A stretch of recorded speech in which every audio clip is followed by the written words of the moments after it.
وما خلقت الجن والإنس إلا ليعبدون. Quinzièmement, elle s'abstient de lui décrire d'autres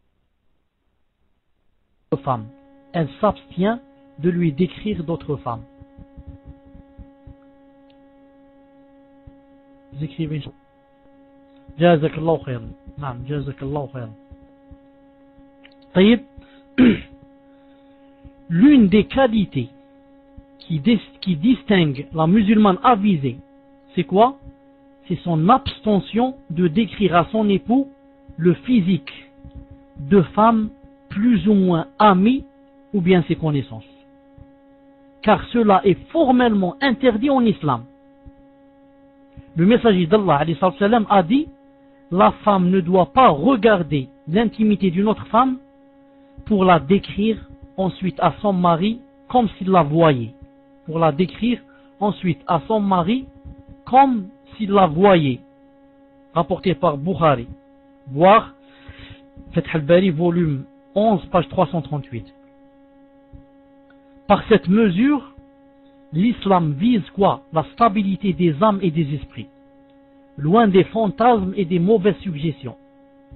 Le but est de permettre à l'homme de mener une vie paisible et équilibrée, loin de toute comparaison futile et inutile entre son épouse et la femme décrite, car cela est susceptible de le perturber, voire le tenter et l'égarer du droit chemin. Naam, les hommes, comme tous les êtres humains, comme les femmes, comme tout le monde, ont des périodes de quoi? Ont des périodes de faiblesse. Ont des périodes de faiblesse. Et c'est cité même dans un hadith sahih. Naam. Comme a dit le prophète alayhi salam, li kulli shira fatra. Taïb. Donc, l'homme et la femme sont sujets de temps en temps à être dans un état faible.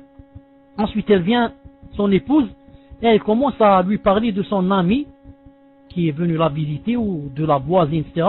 Et à la décrire à son mari comme étant l'une des plus belles femmes, avec les cheveux comme ça et des yeux de telle couleur et la taille comme ça et des hanches comme ça et je ne sais pas quoi. Alors qu'est-ce qu'elle risque celle-là? Elle risque non seulement de perturber son mari, mais encore il risque alors de la comparer avec celle-là, et il dit pourquoi moi ma femme elle n'est pas comme celle-là, pourquoi celle-là elle est mieux que ma femme, et elle risque alors de le tenter et de l'égarer du droit chemin.